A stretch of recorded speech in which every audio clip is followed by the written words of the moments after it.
With a roundup of the day's headlines now on ITV, it's the lunchtime news.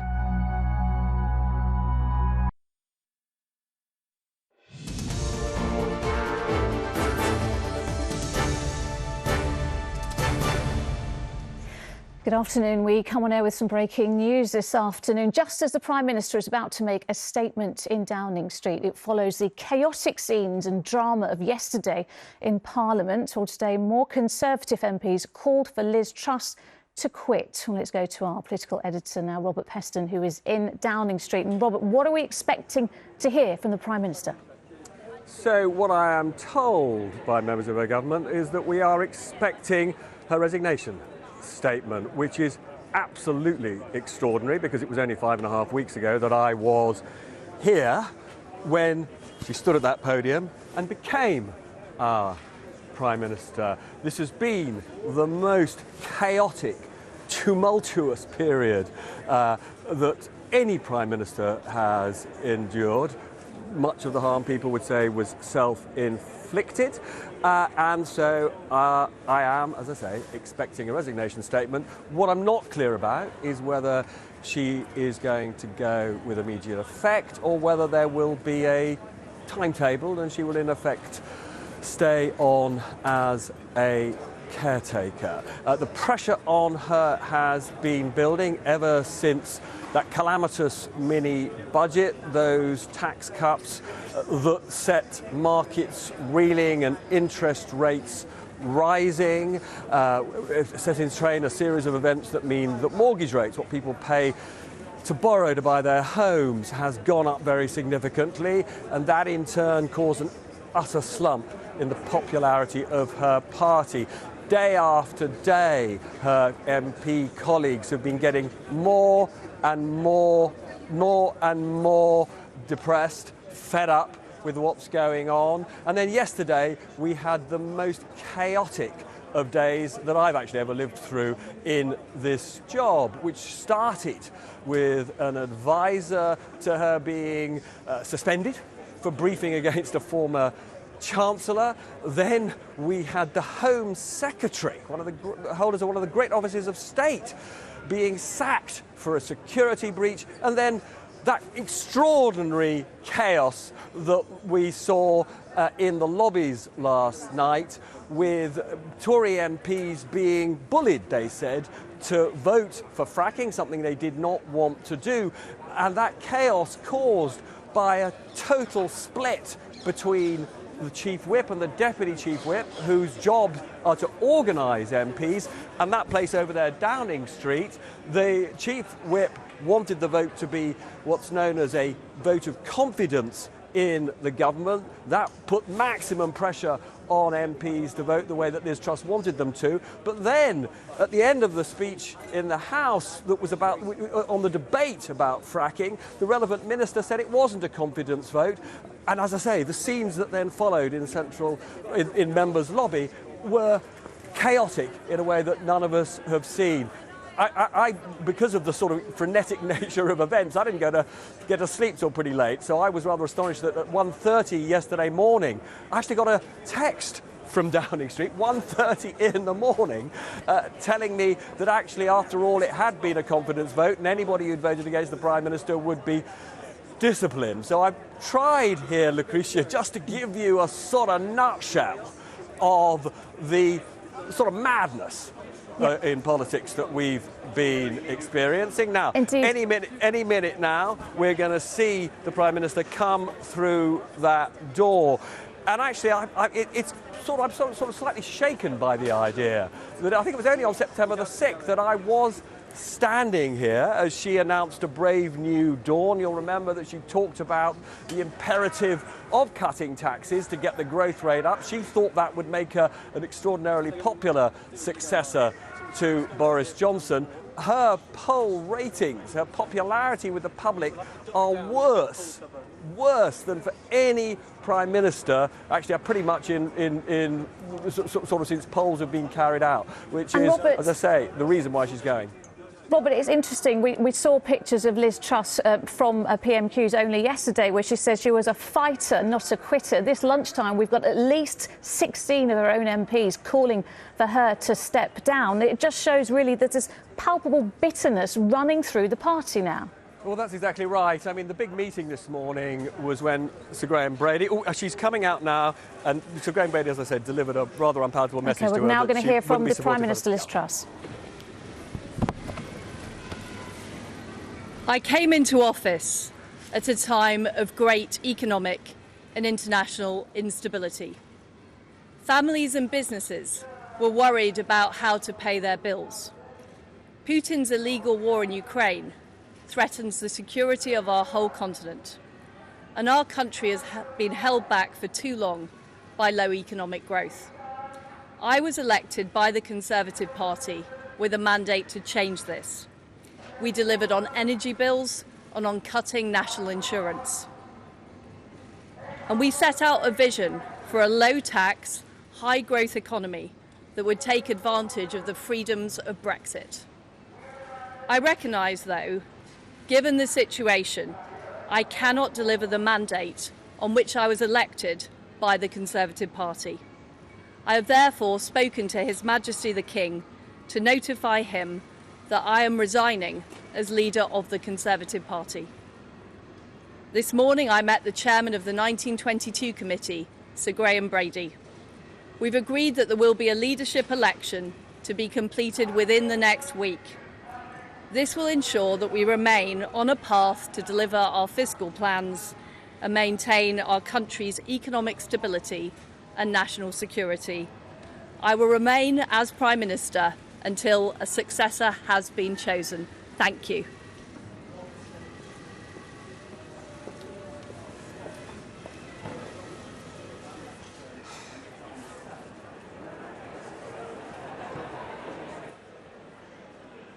There we go. We've just heard from Liz Truss, who has, outside Number 10 this lunchtime, announced her resignation as Prime Minister, saying that she could no longer deliver the mandate on which she was elected. Let's go back to our political editor, Robert Peston, who is also at Downing Street. So, Robert, I suppose the news that many of us were expecting, but it's here finally. What your view now?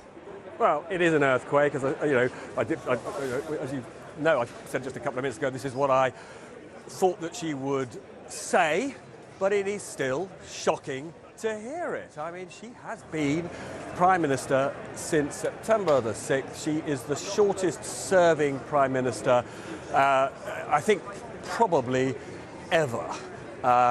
She's got just one more week in office, she said, because the election to choose her successor will only last a week. As I mentioned to you earlier today, she saw Sir Graham Brady, who's the sort of shop steward for Tory MPs, chairman of the 1922 committee, and she has agreed with Graham Brady that the normal process for an election will be brought massively, well, it would be massively shrunk. As you recall, the process that led to Liz Truss's election was, I think, something like 3 weeks of elections with MPs and then 6 weeks going to members.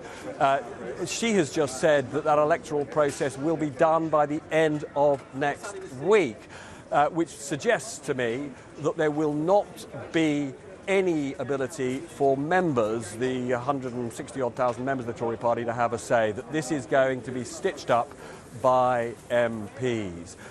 The big question, of course, is who will replace her. I was talking actually to a senior member of the Cabinet about this only a few minutes ago. This particular member of the Cabinet said that they think actually Penny Mordaunt is emerging as the sort of compromise candidate who can unite the party.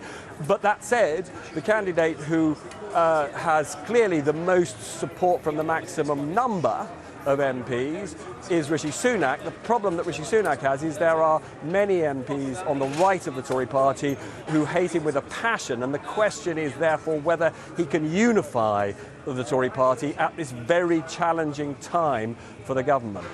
And Robert, whoever should be Liz Truss's successor. That is the main problem for them. It is unifying the party, which seems to be divided on a scale that hasn't been seen for many years, and with Labour so far ahead in the polls as well. This is a very big job for the next Prime Minister, isn't it?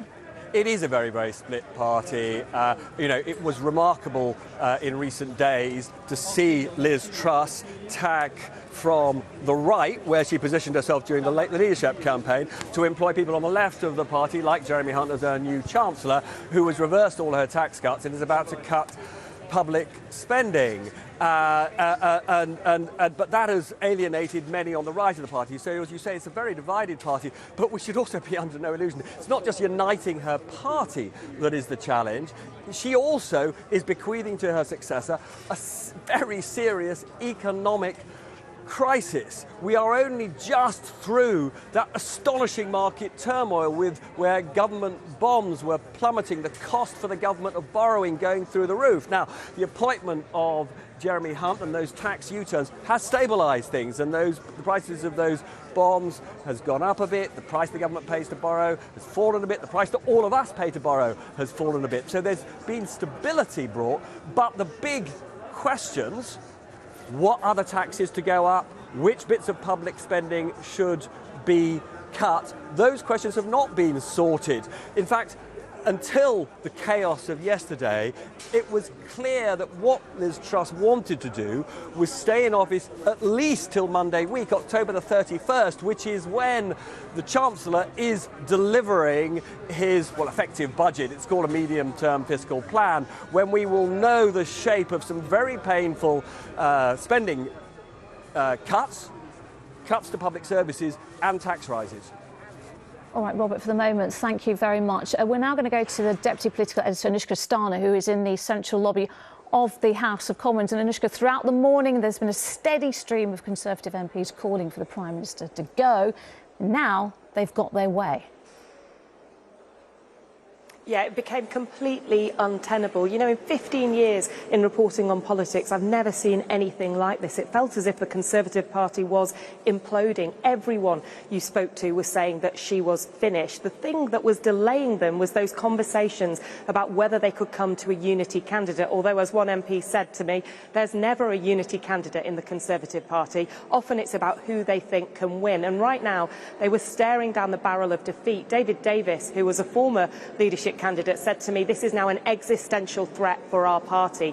Just look at the polls. We had our own analysis done by Professor Colin Rallings. It suggested the party would go from 365 MPs in 2019 to just 109 with these polls. So that's why everywhere I go around Parliament, MPs were just saying to me, she has to go because we cannot deliver anything right now, and we are going to face extinction as a party. Many are having conversations now behind closed doors about who could be the next leader. For example, the One Nation group, that's the more liberal side of the party. Some of them met this morning, and the consensus, as Robert said, is that most of them want Rishi Sunak to be leader, but they know they've got a problem, that there are people on the right of the party who really don't want him. Just to give you an example, I spoke to an MP on the right of the party this morning who says if Rishi Sunak is our leader, we are finished as a party. They actually blame him for some of what happened. They think that his warnings about the market reaction actually led to some of what later came. Now, many others in the party think that is ludicrous,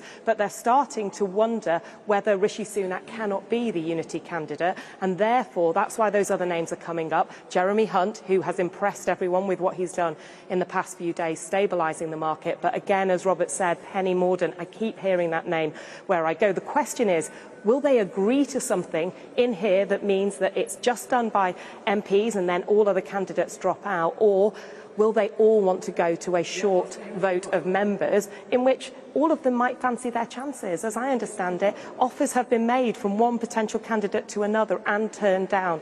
The question now is whether they can do something about this, because the word you hear everywhere right now is we need stability. And so we've all got to try and come up with what we can do as a party to go towards that stability. And Anushka, you mentioned these conversations that will be happening throughout Westminster right now and throughout the day. But, you know, can the party regain power? Can the party regain credibility? Is it too late? Well, it possibly is too late. I've never seen such a shift in conversation as I'm having right now with Conservative MPs. They used to talk about winning. Now they talk about how can we minimise the loss. Now, that said, it doesn't take much to change their fortunes quite a lot. I was telling you about that analysis by Professor Colin Rallings. You know, if they could just squeeze Labour's lead by 5%, that's something like 90 Conservative MPs who stay in place. If they can limit the swing to Labour to just 5%, they could remain the largest party in here right now. So the question is there a new leader who can take them to a win, or more likely what they're talking about, to minimise the loss for their party? It has been an unbelievable shift in credibility. Can you believe that just 5 months ago we were standing here talking about the Sue Gray report and whether Boris Johnson would survive? And since then, all of this has happened. I think one of the big trigger points for Liz Truss was that their reaction to the mini-budget did something that no Conservative MP could take at all, and that is that it pushed up the mortgages of many of their constituents. And when they went around talking to people on the doorstep, they heard that again and again, and her position became increasingly untenable. All right, Anushka, don't go anywhere. Lots more to talk about. But for the moment, for anyone tuning in right now, the news this lunchtime that Liz Truss has made a statement outside Downing Street just a few minutes ago. It was less than 2 minutes in length. Here's a reminder of what she said. I came into office at a time of great economic and international instability. Families and businesses were worried about how to pay their bills. Putin's illegal war in Ukraine threatens the security of our whole continent, and our country has been held back for too long by low economic growth. I was elected by the Conservative Party with a mandate to change this. We delivered on energy bills and on cutting national insurance. And we set out a vision for a low-tax, high-growth economy that would take advantage of the freedoms of Brexit. I recognise, though, given the situation, I cannot deliver the mandate on which I was elected by the Conservative Party. I have therefore spoken to His Majesty the King to notify him that I am resigning as leader of the Conservative Party. This morning I met the chairman of the 1922 committee, Sir Graham Brady. We've agreed that there will be a leadership election to be completed within the next week. This will ensure that we remain on a path to deliver our fiscal plans and maintain our country's economic stability and national security. I will remain as Prime Minister until a successor has been chosen. Thank you. Well, that was Liz Truss speaking just a few minutes ago, announcing her resignation, saying that she could no longer deliver the mandate on which she was elected. We've also heard from Labour leader Sir Keir Starmer, who is demanding a general election. Well, let's go now to Paul Brand, who is outside the Houses of Parliament. Paul, what happens now? It's a good question, Lucrezia. What we know is that it'll happen very quickly, within the space of a week. And as Robert was saying earlier, that probably means that this is going to be something that is sorted out by MPs alone here in Parliament, rather than putting it to the membership again and having another elongated leadership contest as we did just a few months ago in the summer. It was pretty clear to me this morning that there was a bit of a divide of opinion within the party, a kind of front bench versus back bench view. A lot of the front benchers, including a cabinet minister who I spoke to today, said that October the 31st was the date they had in mind. They wanted Liz Truss to continue until then because of that economic stability that they were trying to achieve, that the new Chancellor, Jeremy Hunt, is trying to achieve. They felt that that would be the sort of watershed moment to then consider changing Prime Minister. But it was also clear that there was such fury on the backbenches, particularly after last night's vote and all the chaos that surrounded it. And in the end, I think it is that impatience on the backbenches that has tipped the balance today. Ultimately, Sir Graham Brady, of course, who represents backbench interests, he went to see the Prime Minister, and he must have delivered that message to her that she no longer had the confidence of the party, as she's alluded to in her resignation speech today. The big question, though, as both Anushka and Robert have picked up on here, is who comes next? And I was talking this morning to the One Nation group of Conservative MPs. They're not naturally allied with Liz Truss, to say the least. They had deep concerns and reservations about her becoming Prime Minister. She's certainly not the candidate that they backed. So they have some power now in their hands to try and push the candidate that they think would be best to replace her, maybe Rishi Sunak, maybe even Jeremy Hunt. I understand that they met this morning to discuss the options. Jeremy Hunt was ruled out in that meeting quite strongly by a couple of the MPs, and they left that meeting with no consensus, even within that one group, that one Nation group of MPs, about who the next Prime Minister should be. So I think that is obviously going to be the focus over the next week. Can any consensus be reached? Can they bring the party back together behind just one candidate? They didn't manage it last time in the last leadership contest, so why would they manage it this time unless they really truly do believe now that the national interest is at stake to such a degree that they have to reach a consensus? Paul, you talk about the fury among the backbenchers, but also this lack of consensus. I mean, we really are witnessing astonishing, unprecedented scenes, aren't we, politically? I mean, just give us a sense of the mood in Westminster. Yeah, it feels as though sort of one fire's burning and is sort of slowly smouldering and being put out as another one rages all of a sudden in another part of Westminster. So, for example, last night we had that resignation of the Home Secretary. That was smouldering quite frantically for a while, and this morning certainly MPs on the right of the party who backed Suella Braverman in the leadership contest, because of course she ran in the summer too, they were pretty angry in questions with the Minister here in Parliament, questioning him about why the Home Secretary had to resign. You felt as though that was a row that was really beginning to take off. And then, of course, as I say, you've got this One Nation group of Conservative MPs also trying to push to get a consensus candidate from their wing of the party. And all the while, Liz Truss is trying to put out each of these individual fires. And I think in the end, they just engulfed her and she was unable to douse the flames. So the big question now, I guess, is whether the Conservative Party burns itself to the ground here. If it rows that much that it can't reach a consensus, that it can't come together now behind a Prime Minister, then there are serious concerns among many in the party that this could be the end of the Conservatives. Just one final anecdote, Lucrezia. I spoke to an MP this morning who was in tears, saying that they'd been a member of the party since they were a child, that they'd knocked on doors with their mother, who was a Conservative Party member herself, and that they now fear that this could be terminal for the Conservative Party potentially if they can't pull back together and prove that they are worthy of being a governing party. All right, Paul in Westminster, thank you very much. Well, let's get some reaction now from Scotland. Our reporter, Louise Scott, is in Glasgow. Louise, how is Liz Truss's resignation likely to be received there? Well, the First Minister of Scotland has always had a very interesting relationship with the Prime Minister, Liz Truss. Of course, during Liz Truss's campaign, calling the First Minister an attention seeker and saying the best way to deal with independence is to ignore her. So, First Minister has been quick to tweet her reaction, saying there are no words to describe this utter shambles adequately, saying it's beyond a parody. And the reality is ordinary people are paying the price. She is saying a general election is now a democratic imperative, and that is something the Scottish Labour leader Anna Sarwar also saying, that the entire Tory government has to go.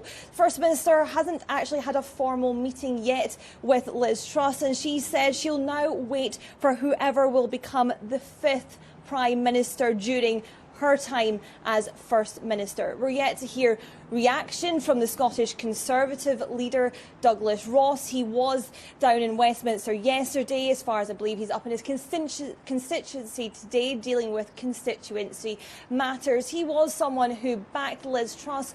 We're yet to hear what he has to say about this resignation. A lot to do to work on how his party is doing up in Scotland as well. All right, Louise in Glasgow, thank you. We're going to go back now to our political editor, Robert Peston, who is live in Downing Street. Robert, the latest reaction then? Well, I mean, how many times have I stood here and said we are witnessing history, the resignation of Cameron after he lost the Brexit vote, the resignation of Theresa May, the resignation of Boris Johnson, and now another one. As you've been hearing, there is lots of pressure from the opposition parties for a general election, but we should not forget that we do not have a presidential system in this country. This is a parliamentary system. Parties get elected on their manifesto. It's not to say the Prime Minister isn't important, but frankly, unless a significant number of Tory MPs lose faith in whoever replaces Liz Truss, there is no prospect of an imminent general election. They've got a very clear majority. We are looking at the moment at a general election in 2 years' time under a new leader. So, frankly, all our attention will now be on who that leader is. Now, one of the reasons why I think people were thinking a general election was possible was because one of the characteristics of Liz Truss's time in office is she sort of ignored the manifesto that Boris Johnson got elected on. She tore up tons of it, and that actually was constitutionally a bit reckless, some would say. So one of the things I will be looking out for, whoever is elected to replace her, and as I've been saying, the two favourites are Penny Mordaunt and Rishi Sunak, whoever is elected, will they pledge to uphold that manifesto that was published in 2019, which, you know, in theory, was at least partly responsible for that very significant victory that Boris Johnson won back then. But, you know, let's just also focus on two other sort of firsts.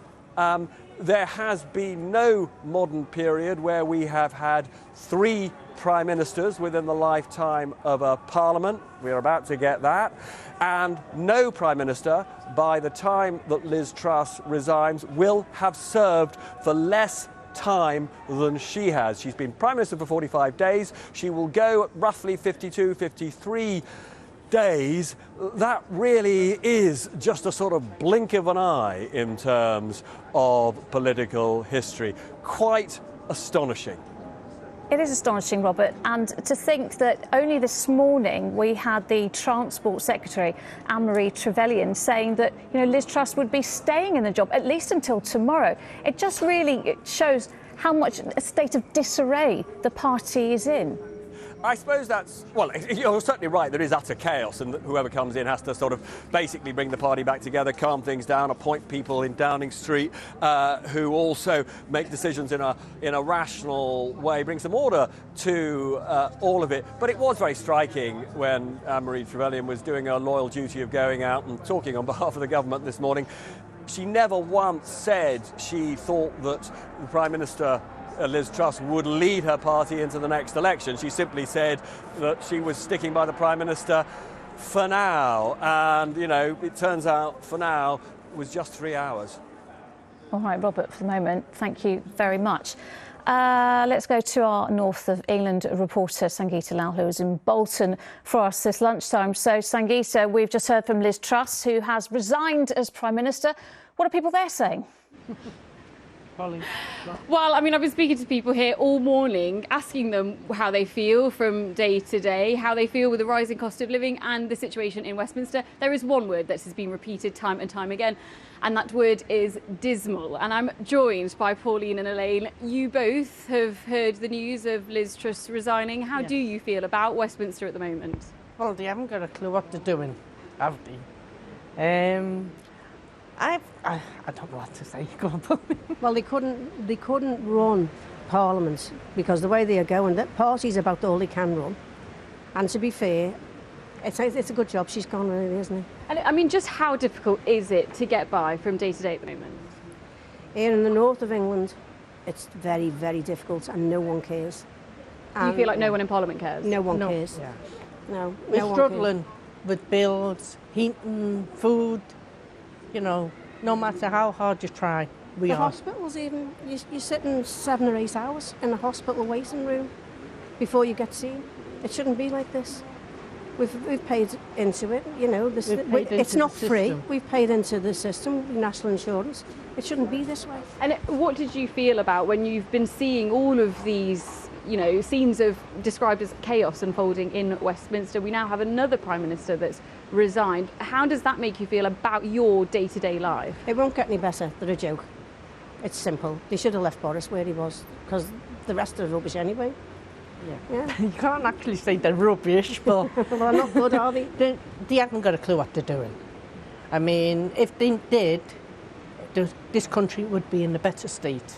And you really believe that Boris Johnson should have stayed in power? They should have put, well, to be fair, they all need to go, they need to put the country first and themselves last. It's like some kind of weird show that they put on. They're arguing with each other. Well, thank you so much for your time this morning, Pauline and Elaine. So, quite passionate expressions here this morning about what is happening in Westminster, and perhaps not as much hope for the future as they had when Boris Johnson was in power. All right, Sangeeta, thank you. We're going to go back now to our Deputy Political Editor, Anushka Astana, who's in the House of Commons and who's been getting reaction from Conservative MPs. Anushka, we're just hearing them from people who are genuinely worried about the cost of living crisis, how they're going to get through this, and now we have the latest political drama unfolding. That's right, and I've been talking to MPs about it, and I'm actually joined right now by Simon Fell, who's the MP for Barrow and Furness, and who, if I'm right, Simon, you were just about to press send on a tweet calling for a new leader. I was. My timing is excellent. Apparently every 106 days I'm right, like a stop clock. Right.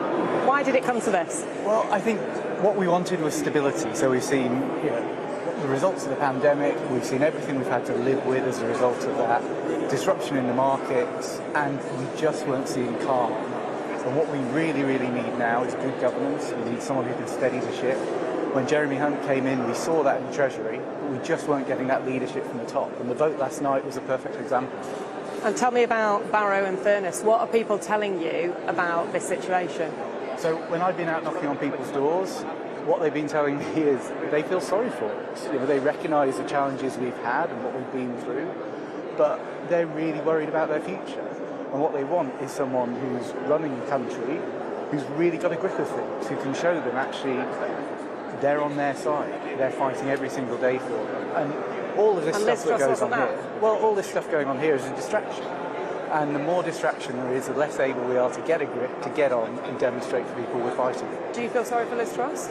Oh, hugely. I think anyone who puts themselves forward for that job, anyone who does that job, deserves all the sympathy in the world. It is a hideous thing to do, especially in these circumstances. But, she's shown she was pragmatic. She put Jeremy Hunt in, who didn't back her agenda at all, but has steadied the ship.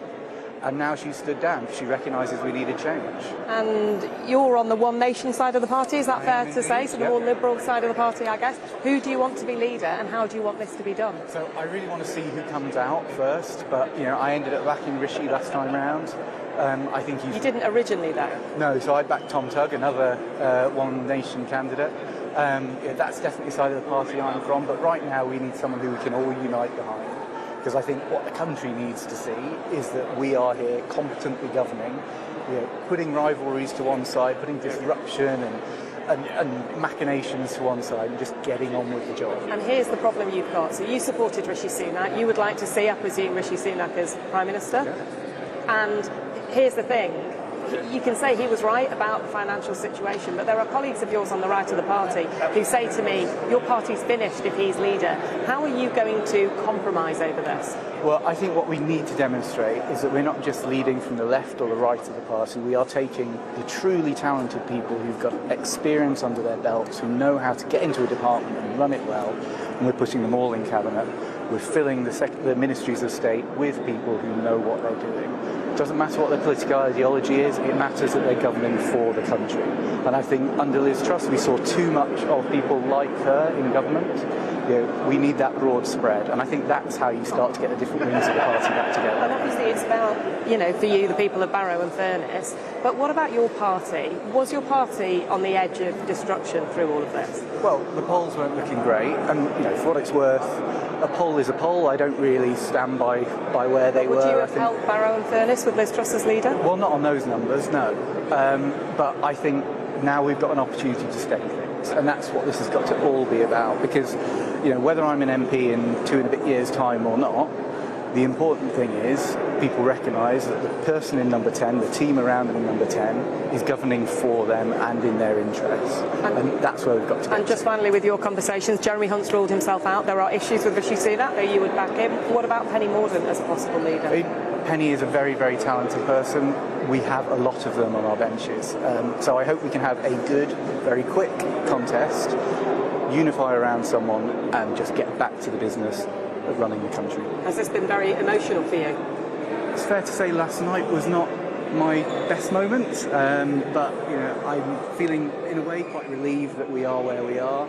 We can hopefully just move on and get back to the day job. Simon Fell, thank you very much.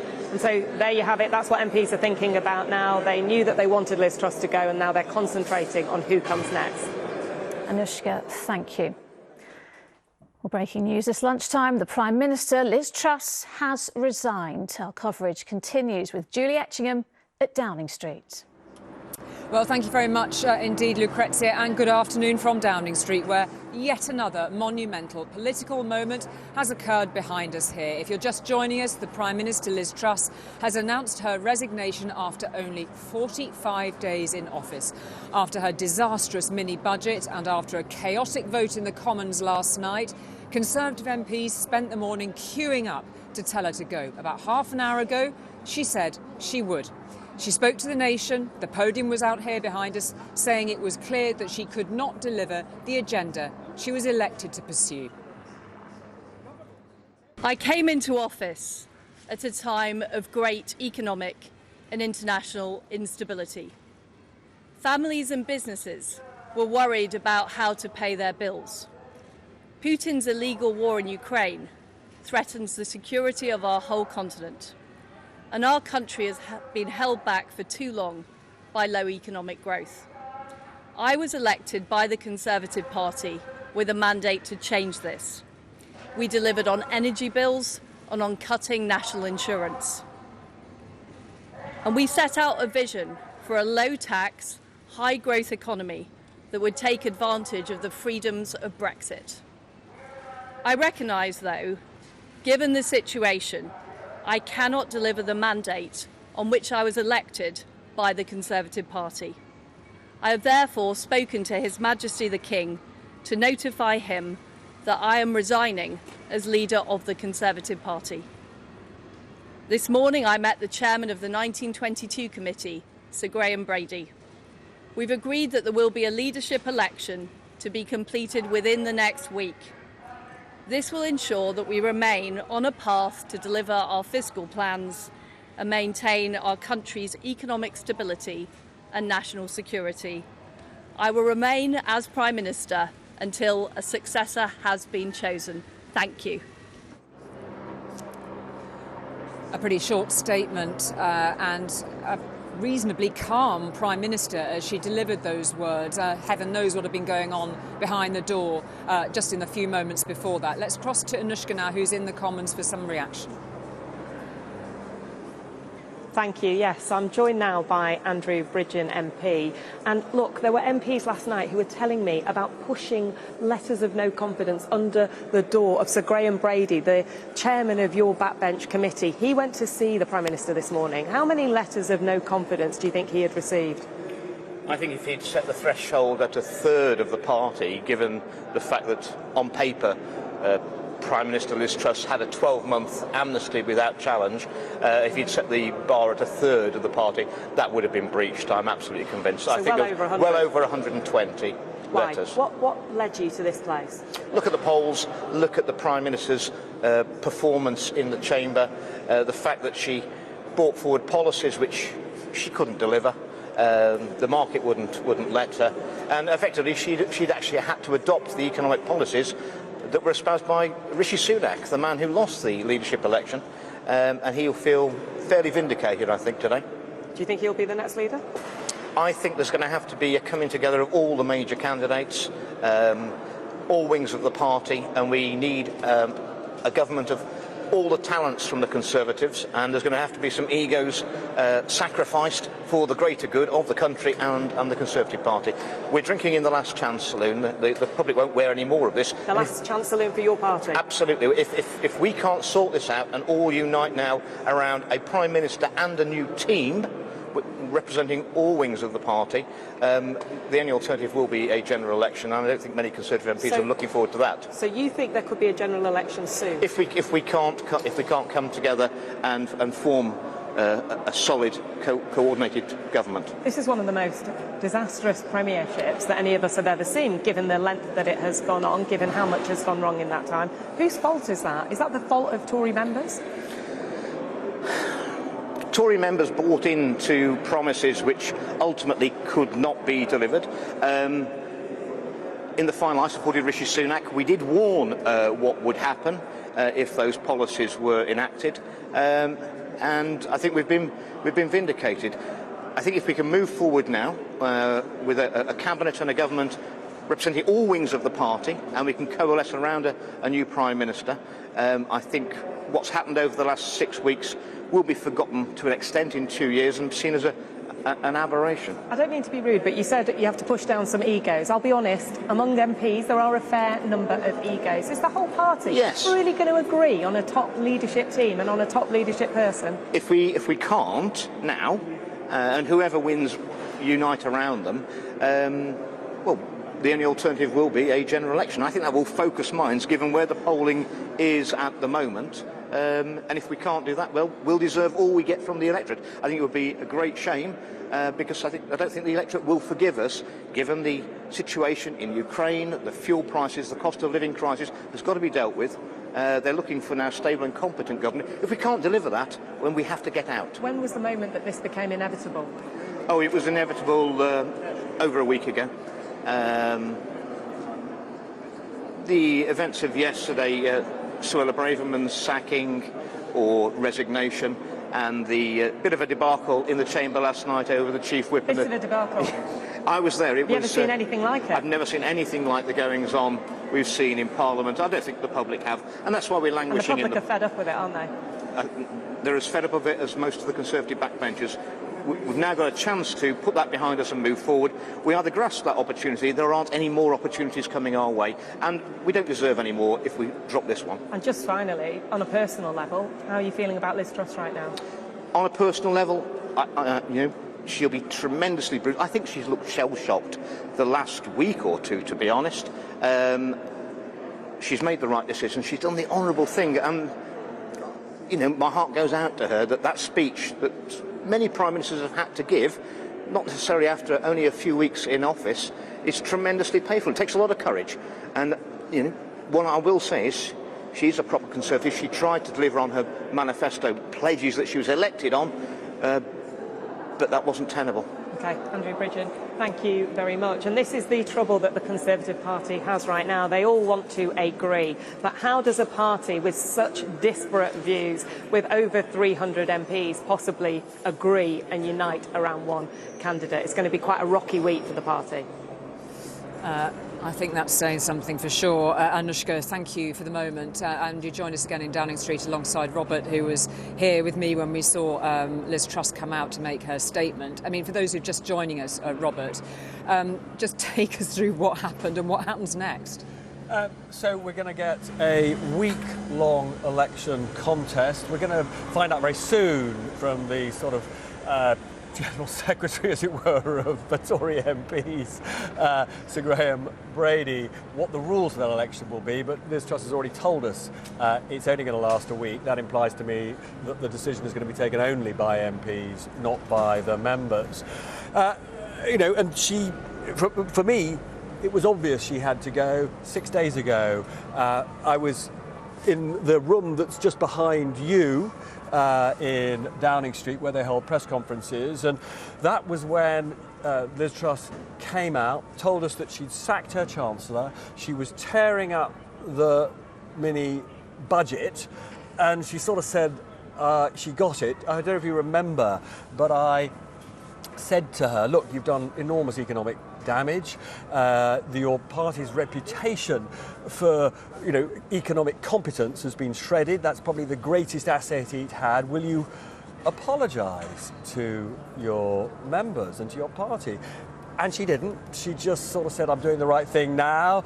And she sort of walked off looking, truthfully, very shaken, almost tearful. And she sort of confirmed today that was the moment when she felt she couldn't go on, because you heard her say that what happened when she reversed the mini-budget and appointed Jeremy Hunt to put up taxes, to cut public spending, is the entire mandate that she'd set out to members just this summer for why she'd be elected. She was elected on a mandate, actually, to cut taxes. All of that was shredded, all of that was gone, so she had nothing left of that. It was only just 24 hours ago she was saying, I'm a fighter, not a quitter. What has happened in the intervening hours? And we saw that absolute debacle in the Commons last night. But what happened from dawn break this morning that accelerated this process? Just what always happens in these situations, which is after the initial shock that all MPs felt last week at the way that their party had been really damaged. And we shouldn't forget that Labour is now something like 35 points ahead in the polls. And I mean, that 35% margin is actually more than they polled in the last election in 2019. And, you know, if those polls turned into a reality, the Tories would be wiped out. Now, the point is, initially, it was like Tories having a death in the family. They were in shock. They didn't know what to do. But as time has gone through, they recognised that she wasn't the person who could steady the ship and turn things round. That message has been delivered, and she's faced up to reality. She's resigned. OK, so who's in the running then? What are you hearing? So there are two serious candidates. One is Rishi Sunak, and his claim to go there is that all through the summer, he said her kind of tax cuts would be devastating for the economy, devastating for all of us. They would undermine our prosperity. Turns out he was right. So if Tory MPs want to choose the person who seems to be on the right side of the really important economic argument, they would pick him. But amazingly, some on the right of the party think he's, believe it or not, a socialist. That's the term they use about him, because he put up taxes and he put up public spending. And so there is another candidate, much less known in the country, Penny Mordaunt, who's been performing really well in the Commons.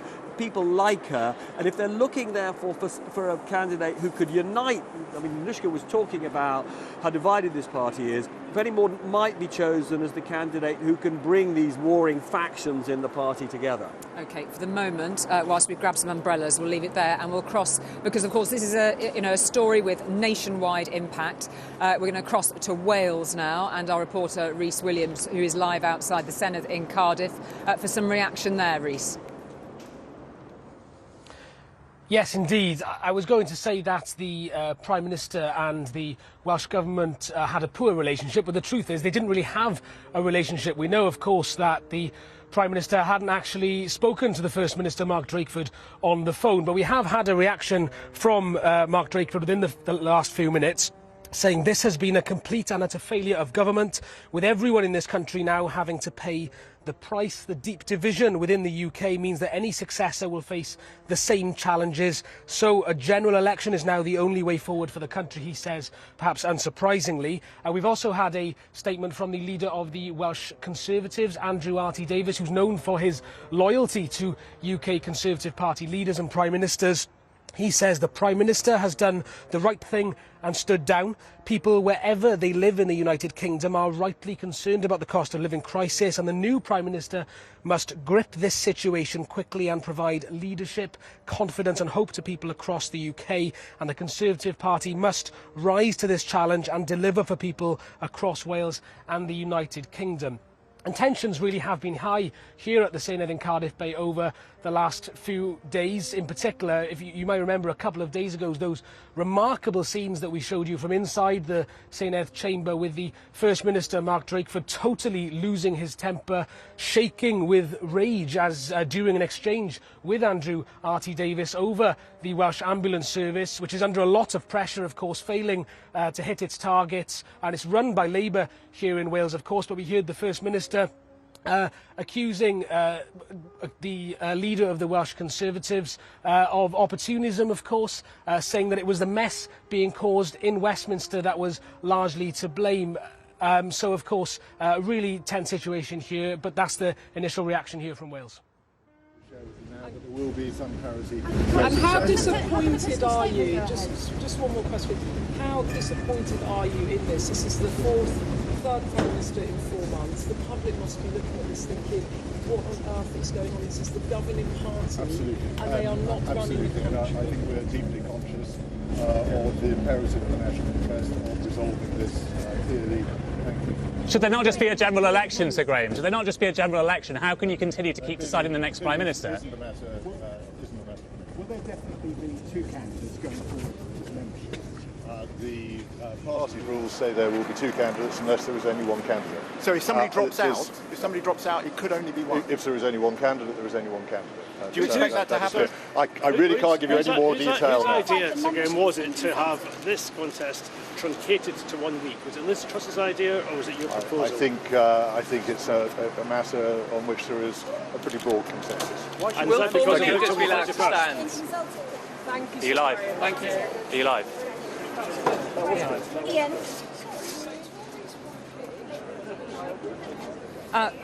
So we just caught a few lines there of from Sir Graham Brady. I'm also following this from Paul Brand, who you could hear throwing questions to Sir Graham. Robert's alongside me here. One of the key points that Sir Graham Brady made there, he's saying he's meeting with the officers of the 22 committee today and another meeting of the party board to work out how to conduct a ballot by Friday the 28th of October. So this is still in motion in terms of working out how on earth to effect this. And apparently, according to Paul, party members will be getting a vote. So they will obviously therefore be getting a vote electronically. Now I have to say, over the summer, when they had electronic voting, it wasn't secure, and they had all sorts of trouble with that. So I have to say they are taking tremendous risks, as it happens, saying they're going to get everything done by next Friday. I assume if there are 2 candidates, there will have to be some kind of televised hustings. Perhaps you'll have the pleasure of doing that. You did it so brilliantly last time. What a thought. But so, I mean, yes, I mean, obviously, you know, what Sir Graham Brady set out is an incredibly speedy process for MPs to make up their minds, and then presumably on Wednesday or Thursday next week, you know, members told, press a button on your computer and tell us who you want. Now, you know, I'm sure technology experts who we'll be talking to at some point will say there are tremendous risks, you know, we've got sort of bad actors like Russia involved in all of this, risks that this kind of thing could be, this kind of process could be abused. But anyway, there we are. It's going to be speedy, but we don't quite know yet how it's going to be done. And the 5th Prime Minister in 6 years, that will amount to.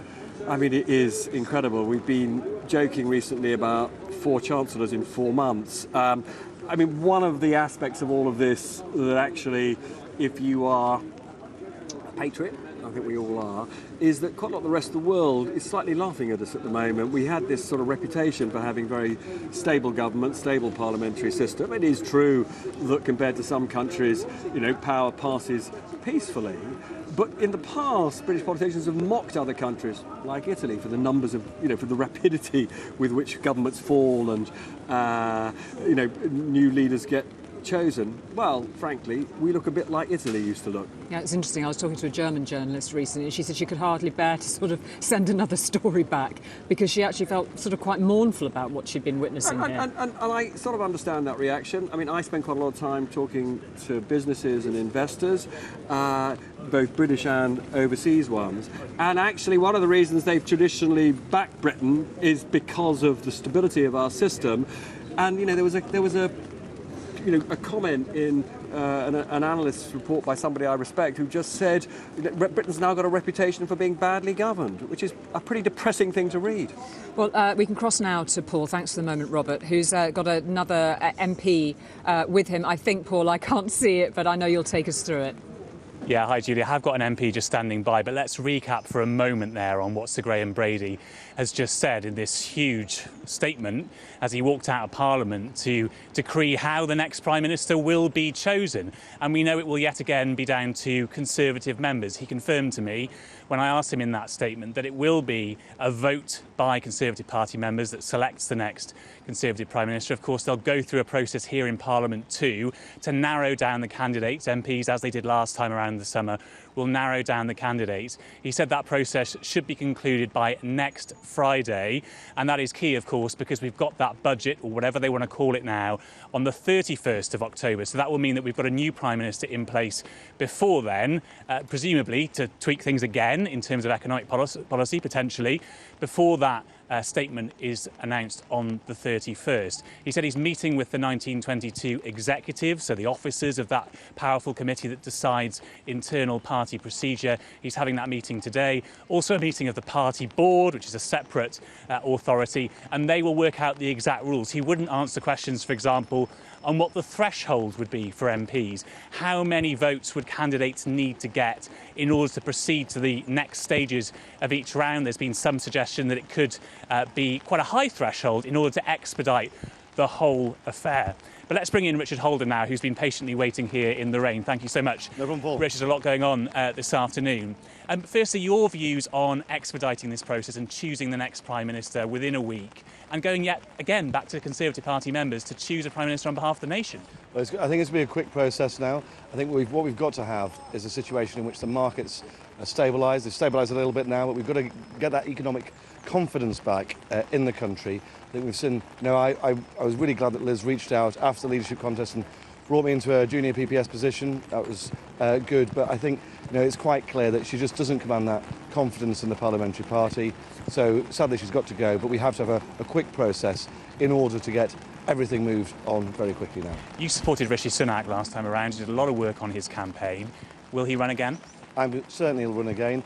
I think it's really important that whoever we select now, though, is somebody who's got that real economic competence background, somebody who's known by the country, because that's what we need. We need to have that strong, steady hand on the tiller at a really difficult time, not just here, but around the world. We've seen all those issues in Ukraine recently, driving prices across the world higher, and also those issues here at home. And we need somebody who can really pull the country together, and somebody with a track record of helping people out across the country in these really difficult times. So, of course, no surprise that he'll run again, no surprise that you sound as if you're absolutely going to back him again, but can he bring the party together around some form of consensus? Because we saw the vitriol back in the summer between the final two candidates, Rishi Sunak and Liz Truss. It was a really divisive campaign by the end, and a lot of MPs who back Liz Truss really don't like Rishi Sunak. So is he the man to really unite the party? I don't think that's true. I think there's always going to be the differences between candidates are always going to be exaggerated, because those are the things which are the differences. The truth is the Conservative Party agrees on 95% of stuff, and it's always those differences which get exaggerated. I'm sure that Rishi could be certainly a candidate to bring people together and really drive, I think, what's so important at the moment, which is that economic competence message. That's what we have to go back to the country with. The country needs strong leadership, and it needs decisive economic leadership at this time. Jeremy has already come in and started to stabilise things, but now we need to move forwards. And I think Liz has done the right thing today, and a courageous and a really difficult thing as well. I like her personally, and it must have been a really difficult decision for her. Just lastly, before you get absolutely drenched here this afternoon, some MPs still hold it against Rishi Sunak that he resigned from Boris Johnson's cabinet, and that precipitated the downfall of the Prime Minister. Some people are saying, bring Boris Johnson back instead. What do you make of that idea? Look, I was on Boris' leadership campaign as well, and campaigned for him to be leader. I didn't resign at that point. But the key thing is that actually there was about 70 members of the government who resigned at that point. Now we've got to look to the future. We've got to look to that. And what the people want is probably get politics out of off their main TV screens every night about what's going on in the country. What they want is economic stability. What they want to know is that somebody's got the steady hand on the tiller to really deliver for the future of the country. And just lastly, you won a Red Wall seat in the last election. How are you going to resist calls for another general election from your constituents? I mean, my constituents don't want another general election. I think what they want to see is strong leadership and in their interest at the heart of the country. And I really hope that over the next few weeks we'll definitely see that returning to the country. Richard Holden, thanks so much for your time this afternoon and for getting absolutely drenched here with me this afternoon. Julie, back to you in what I'm sure is also a very wet Downing Street. Yeah, funny that. It is a little bit. In the last few minutes, the Labour leader, Keir Starmer, has been giving his reaction.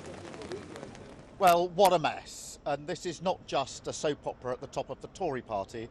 It's doing huge damage to our economy and to the reputation of our country. And the public are paying with higher prices, with higher mortgages. So we can't have a revolving door of chaos. We can't have another experiment at the top of the Tory party.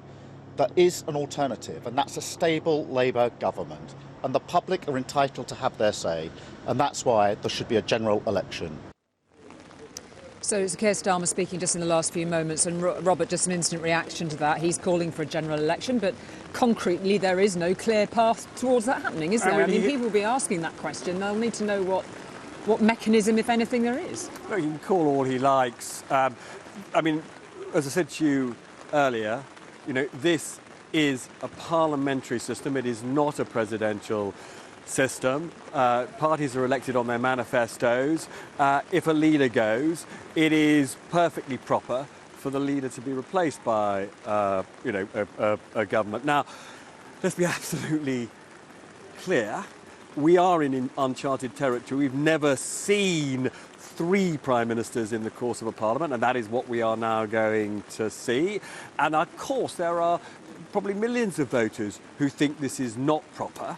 To have that level of change, because obviously we are a much more personality-based system than we used to be. There'll be plenty of people saying, they want a general election, that they didn't vote for Rishi Sunak or Penny Mordaunt or whoever comes next.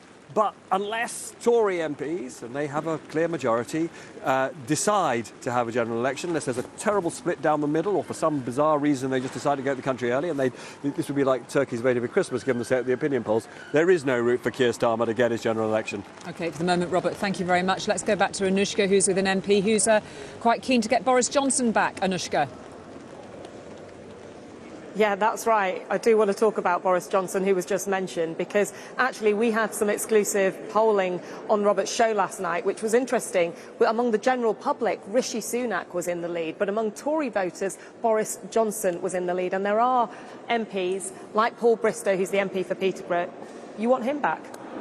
Well, all I know, I was in the constituency in Peterborough just at the weekend. I went to Diwali Festival, I went to the Great Eastern Run, and I even did a bit of campaigning. And the message loud and clear from ordinary, decent people of Peterborough, Conservative voters, was bring back Boris. Now, look, it's a fast-moving situation. I don't know what's going to happen. I don't know if Boris is going to throw his hat in the ring. All I do know is just 6 months before the 2019 general election, I fought a by-election where I came third. We were 19 points behind in the polls then. Boris Johnson became leader of the Conservative Party, became Prime Minister, and then we went on to win that in a record general election victory. A lot has happened since then. Boris Johnson went through scandal after scandal. His approval ratings plummeted, and something like 70 members of the government resigned. Yeah, but I think we're in a similar situation now, where the polls are looking perilous. I think we need a proven election winner. And the only person that I can see who can win us back those seats is Boris Johnson. Now, look, let's see what happens. I don't know who's going to throw their hats into the ring. We don't know what's going to happen. It's all speculation at the moment. You need a lot of MPs to back him. Is that realistic? But I think a lot of my colleagues owe their seats to Boris Johnson. We won in the Red Wall. We won those seats that we've never won before. And Boris Johnson is still very popular in those constituencies and places like Peterborough. So let's just see if I don't know if he wants it, but let's see if he's a candidate. I think he'll do very well. There was a lot of MPs who supported Boris who felt that Rishi Sunak betrayed him, and in part were driven by that towards Liz Truss, backed Liz Truss over the summer, and other people in the party blame people, perhaps including yourself, for this situation. Because if it wasn't for that betrayal narrative, they say Rishi Sunak would have had a better chance. Well, to be honest, I didn't want to be in this situation in the first place. I never wanted Boris Johnson to go. He won that mandate, and I think he deserved the opportunity to govern and then have his judgment based on the British people should have made that judgment, not my Conservative colleagues. But that was then, and this is now. We're 19 points behind in the polls. We've got lots of seats where we're looking that we might be wiped out in. Boris Johnson turned it around again. He turned it around once, he could turn it around again. And if that were to happen, if that were to be a thing, what chance do you think of him being voted for by members? Well, I think you were saying that you did a poll. I think if it does go to the membership, and again, let's wait and see what the rules are going to be. It may have changed while I've just been on air. This is a fast-moving situation. And as I said, we don't even know if Boris Johnson wants to do it. But I think if he was in those final two, the members would vote for Boris Johnson. And if he were to do it, he's still facing a privileges committee investigation here in Parliament. He could be found to have misled Parliament in just a few months' time. Well, again, let's just see what happens in the next few days. We don't know what, we can speculate, we can talk about what's going to happen. All I know is that the public out there wanted Boris Johnson in 2019. He had that mandate, and he could go on and govern again. Just finally on that general election point, you say that Boris Johnson has got a mandate. Does that mean if it's another candidate that they would have to go to a general election? I'm not saying that at all, because I don't know who's going to stand. I don't know what's going to happen. But I know the person who does have a mandate from the members and from the country was Boris Johnson in that victory. OK, Paul Bristow, the question for Boris Johnson will of course be, can he get the support of enough MPs? A lot will not want him to come back, but clearly he's got some big support as well. Thank you very much, Anushka. And from Downing Street, I'll hand back to Paul, who is with the leader of the Liberal Democrats. Yeah, thanks, Julie. Liz Truss, if you'll remember, went into Downing Street on a pretty rainy day, and here she is resigning on an absolutely torrential day here on the Green. But let's get the reaction from the slightly wet leader of the Liberal Democrats, no offence, Ed Davey. And I'm presuming you want a general election. You're right. Liz Truss trashed our economy, and before her, Boris Johnson failed our country. The Conservatives have shown time and time again they're not fit to lead our great country. And what we don't want is another Conservative Prime Minister lurching from crisis to crisis. We need to fix this. And although the Tory party we know is very divided, we need Conservative MPs to do their patriotic duty and work with opposition MPs so we can get the general election and let the British people have their say. Would that not create more instability, though? And the Conservatives do still have a mandate from just 3 years ago. Isn't it better to continue through this economic crisis now, have that continuity of government, rather than throwing everything to a general election? Every minute the Conservative Party is in government creates this economic chaos and this political chaos. They've shown they're not capable of coming together and delivering what they promised to deliver. That's why a general election is the only way out of this. That can restore credibility, political stability, and we can get rid of these dreadful Conservatives. We know a general election is very unlikely to happen. The Conservative Party is in no frame of mind for turkeys to vote for Christmas, essentially, given the polls right now. So when we're being practical about it and looking around at the candidates who are likely to be the next Prime Minister, who do you think would do the least amount of damage from a Lib Dem perspective? Well, listen, you say the general election is not possible. I think it could be possible. And moreover, when your poor viewers are paying those high energy bills, those high food costs, ever-increasing mortgage payments, they want to see real change. What about Rishi Sunak? Because he had the ideas originally, which Liz Truss contradicted and obviously went through with the mini-budget, which created some sort of market turmoil. Do you think Rishi Sunak would do a better job? No, I don't. He didn't deliver real help for people's energy bills. He actually made things worse by some very unfair taxes which hit people on low and middle incomes. He took ages to even begin to follow the Liberal Democrat idea of a windfall tax on the huge profits of the oil and gas companies. So Rishi Sunak was not this great chancellor at all. I'm afraid the Conservatives, whether it's Rishi Sunak, Jeremy Hunt, Boris Johnson or Liz Truss, they've shown themselves unfit to govern our great country. And the only way I can see out of that for your viewers, so they can get help and they can know that the government is truly in control, is to get rid of this Conservative Party from government and have that election. You mentioned Boris Johnson there. Of course, he does still have a mandate, arguably, from the 2019 election. There's a campaign already. We're just hearing from the Conservative MP, Paul Bristow, there on our programme, to bring Boris Johnson back. What do you make of that? He lost the trust of the British people by his deception and by not following the rules that he imposed on everyone else. People haven't forgotten that. People know that Boris Johnson let them down in their hour of need, and they don't want to see him back. Frankly, I don't think, and the voters I talk to in my constituency, they want to see any Conservative leader. They do want real change, and they do want the Conservatives out. And I, as a constituency MP representing them, and as the leader of the Liberal Democrats, want to make it clear we will work tirelessly with MPs from other opposition parties and from the Conservative Party to deliver the real change our country needs, and that starts with the general election. All right, Ed Davey, leader of the Liberal Democrats, thanks so much for your time this afternoon. So there you have it, Julie. I mean, no surprise that the opposition parties want an election, particularly when you look at the current polling, which suggests the Lib Dems, as well as the Labour Party, would do incredibly well from the Conservative Party's woes, but right now, as things stand, the only election that's due to take place is one of Conservative members, and those details are still being decided.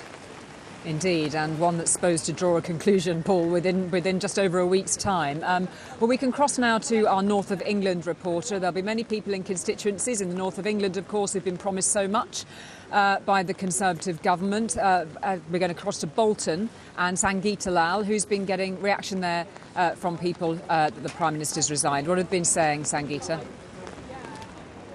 Well, actually, quite a few people here today have been in complete shock. Obviously, there was speculation that Liz Truss might go, but I'm joined by Amber and Brenda. I actually broke the news to you that she's resigned. We've just heard Richard Holden, MP for North West Durham, saying that what the public definitely don't want is a general election. What do you think should happen next? I feel like general election should happen. Give a voice to the people instead of guessing what the people want in the end of the day. And I'm glad Truss is out of the MP and the lettuce beat her. And the lettuce beat her. And how do you feel about the way that the government have dealt with this whole situation since Boris Johnson left and now Liz Truss? I think they did poorly, honestly, because the pound started to crash and a lot of people have been having trouble keeping heating on and just everything just in getting general. by from day to day. Yeah. Thank you. And I know, Brenda, that's something that you've been very conscious of. Just how difficult is it for you at the moment?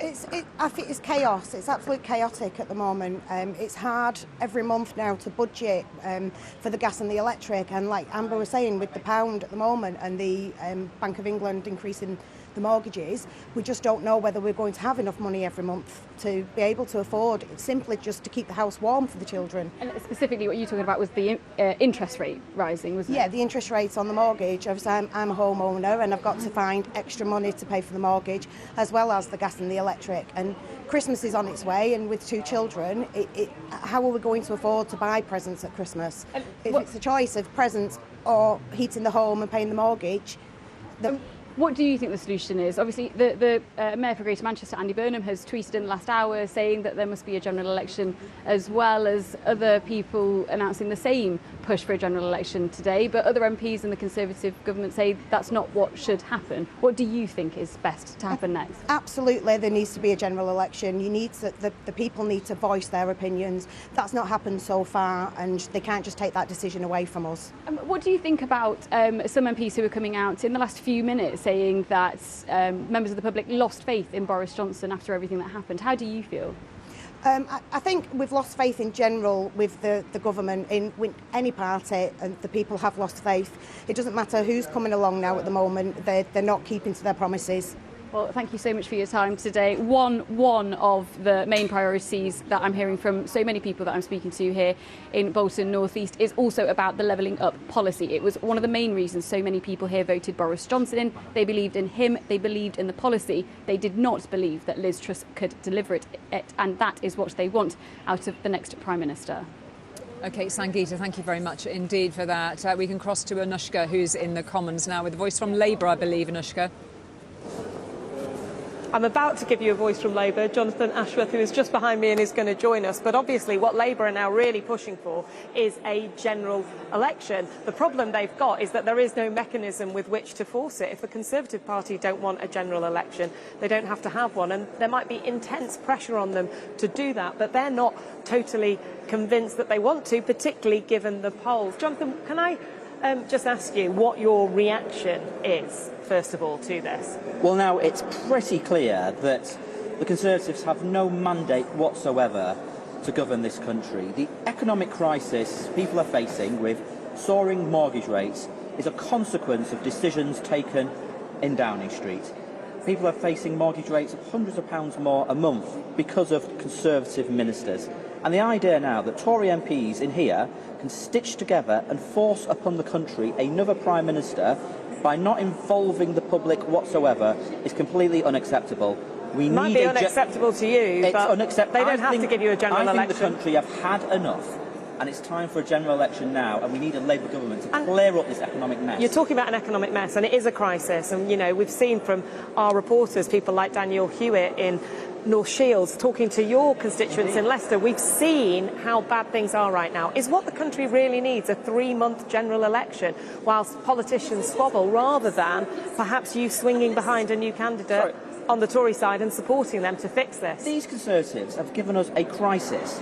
They gave us a mini budget which led to a run on pension funds and soaring mortgage rates. It's been absolute chaos because of these Conservatives. The idea that the people who created this crisis are the people who to fix this crisis is frankly laughable. And when I'm talking to people in the country, it's clear to me they've had enough, and it's time for a general election. So how are you going to make that general election happen? Well, in the end, the point that you're making is, in the end, that's up to Conservatives. But the idea that Conservative MPs think it's acceptable to, in smoke-filled, well, not smoke-filled rooms anymore, but in the rooms and corridors of this building, to force upon the country another Prime Minister and shutting the door on the British public is totally unacceptable. We need a general election. And if they don't give you that, what can you, as an opposition, do? When Keir Starmer came to power, we were in the middle of another crisis, the COVID crisis, and he said, in the national interest, I will support what you do. Will Labour, in the national interest, support economic policies? This is not an international pandemic, which came from because of what was happening in another country. The cost of living crisis exists as well beyond grappling with is soaring mortgage rates is a direct consequence of decisions taken by these Conservative MPs. And now you're telling me that Conservative MPs have the judgment to force upon the country another Prime Minister? No. People have had enough. We need a general election. And like I say, if you can't get that, what do you as a party do? Well, we'll continue making the argument. But I think you'll find that the British public will think it's unacceptable. There is a yearning for change in this country. People have had enough.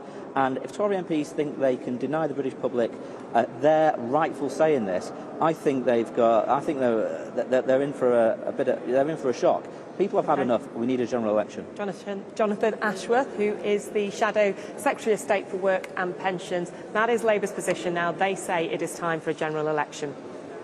Anushka, thank you very much indeed. Well, let's catch our breath, shall we, and just reflect on what we've been witnessing today. And a Prime Minister who'd only been in power for 45 days. She was elected to power by members of the Conservative Party who liked her economic plans with the promise of low tax and high growth. But what should have been the highlight of her political career quickly turned into a spectacular failure. Our political correspondent Libby Vina looks now at the Prime Minister's rise and fall. She only became Prime Minister on the 6th of September. I have just accepted Her Majesty the Queen's kind invitation to form a new government. And despite being the shortest-serving Prime Minister in British history, she still clocked up an impressive array of policy U-turns. Liz Truss was always prepared to change her mind. As a young Liberal Democrat, she opposed the monarchy. Everybody in Britain should have the chance to be a somebody. But only one family can provide the head of state. After becoming a Conservative and getting elected, she held a series of ministerial posts, but was for some time best remembered for her strident views on cheese. We import 2/3 of our cheese. That is a disgrace. Boris Johnson made her Foreign Secretary, which allowed her to pose for more than one photograph reminiscent of Margaret Thatcher. She said each one was a coincidence. Truss astutely stayed in post while others resigned over Boris Johnson's personal behaviour, putting her in a strong position going into the leadership race, even as she struggled to find her way out of her own launch event. Truss stood on a low-tax platform with a bit of Euroscepticism thrown in to remind them she'd changed her mind about Brexit too. President Macron, friend or foe? The jury's out. Her economic policies exasperated her main opponent, Rishi Sunak. It is. Liz, we have to be honest.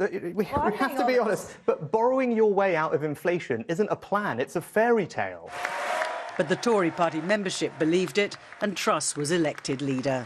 I will deliver a bold plan to cut taxes and grow our economy. With her new Chancellor, Kwasi Kwarteng, she quickly started cutting taxes, including the top rate of tax paid by the richest. But I'm not going to cut the additional rate of tax today, Mr. Speaker. I'm going to abolish it altogether. There was already huge unease at her first conference as leader. So you won't change your mind on the 45p rate? No. A few hours later, she changed her mind on the 45p rate to prevent the row overshadowing her own speech. I have three priorities for our economy: growth, growth and growth. But financial markets thought that couldn't be achieved with unsustainable borrowing and were raising lending costs. The Bank of England had to protect pensions. And 10 days later, Truss sacked her Chancellor, U-turned on a pledge not to raise corporation tax and held a short and ill-received press conference. It is clear that parts of our mini-budget went further and faster than markets were expecting. In a bid to shore up her crumbling authority, she asked Jeremy Hunt to be her Chancellor. He swiftly made her ditch most of the rest of her economic policy, leaving her with no credibility and little discernible programme. At Prime Minister's questions, she insisted she wasn't going anywhere. Mr. Speaker, I am a fighter and not a quitter.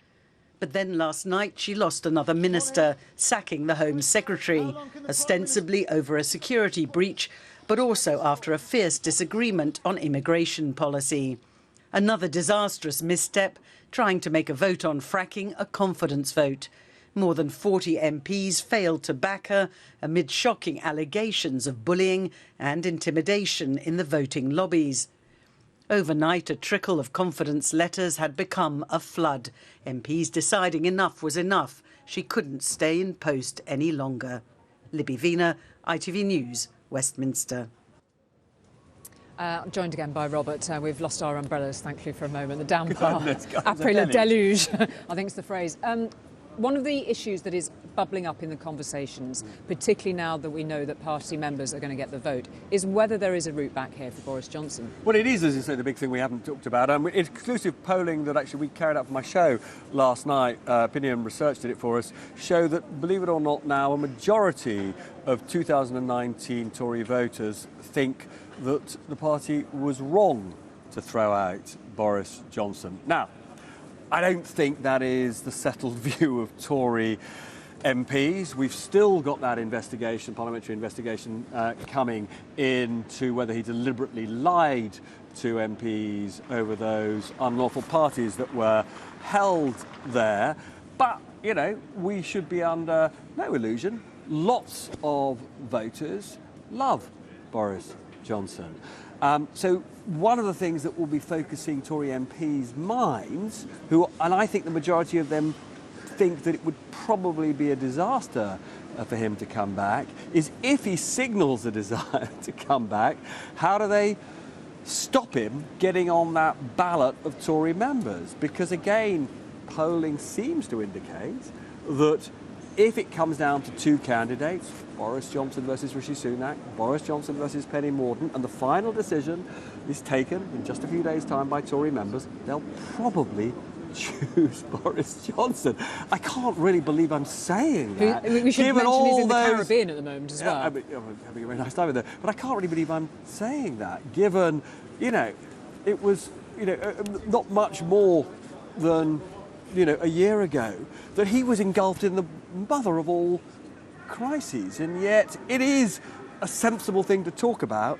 Could he come back? Now, you know, if I'm going to put money on it, I think it's probably unlikely, because those close to him say that doesn't want to come back now. He's enjoying himself, making a lot of money, going to America and giving speeches. But frankly, we live through such extraordinary times. I can't rule out a Boris Johnson comeback. OK, for the moment, we'll be back to you very shortly. Again, Robert, we can now cross to Belfast, and our reporter Tracy McGee is there. What reaction have you been hearing so far, Tracy? Well, of course, while the arguments are raging about whether or not there should be another election, here in Northern Ireland, we are facing into an election which absolutely nobody wants. That's because Northern Ireland has not had a government since the last Stormont Assembly elections back in May. The main unionist party, the DUP, have been refusing to take up their place in government over the Northern Ireland Protocol. That's the special trading arrangements that have been set up here following Brexit. And they say they won't go back into government until the protocol is sorted out. The current Secretary of State, Chris Heaton-Harris, has made clear that he is under a legal obligation to call an election by October 28th. That's tomorrow week. And he says that is what he is planning to do. Now, the problem is that the Conservative Party and so the government is going to spend the next week trying to figure out who the leader of the party and Prime Minister is going to be. So there simply won't be the bandwidth to sort out the protocol and perhaps avert an election. Now, the other problem in all of this is that despite the election, the DUP saying that they will not go back into government, the other hope is that perhaps there could be some sort of resolution in talks with the EU, which are currently underway. But of course, all the instability in Westminster seems very unlikely that there could be an agreement before an election, perhaps even after election, leaving Northern Ireland in limbo. OK, Tracy, thank you very much indeed for that. And we can cross now to Glasgow and our reporter Louise Scott to take us through what response has been there. I saw earlier that the First Minister was pretty quick out of the traps on her reaction on Twitter. She certainly was. She said this is beyond a parody now, and there are no words to describe the utter shambles adequately.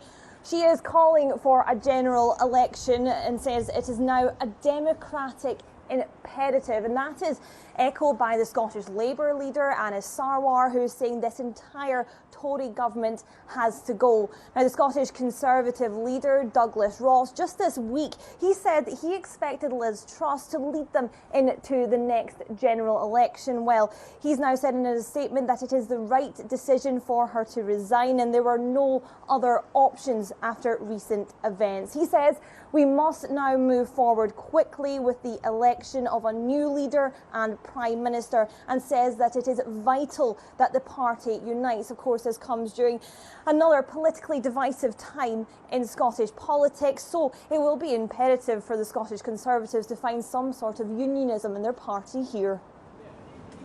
Thank you very much indeed, Louise. Alongside me throughout this last hour has been Robert. I mean, 45 days in office.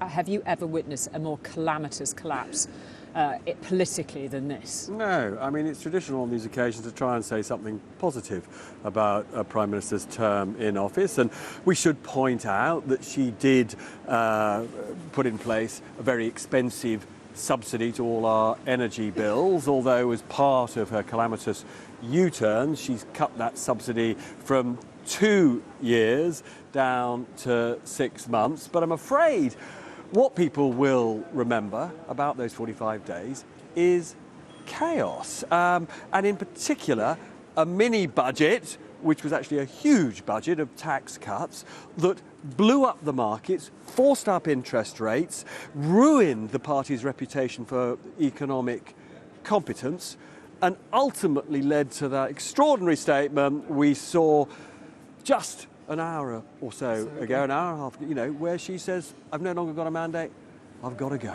And it's all done. It's all done. Well, we will be coming back to you throughout the day, of course. Thank you very much indeed, Robert, for all of your latest lines and your take on what we've witnessed, bringing to an end of our special coverage on yet another day of high drama here in Westminster. This afternoon, Liz Truss came out of number 10 Downing Street and announced she was resigning as Prime Minister after just 45 days in office. She said she was no longer able to deliver the mandate on which she was elected leader of the Conservative Party.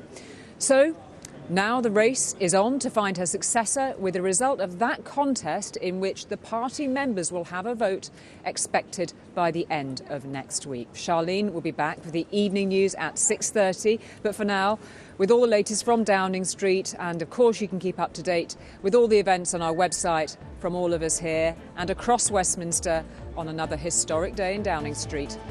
Goodbye.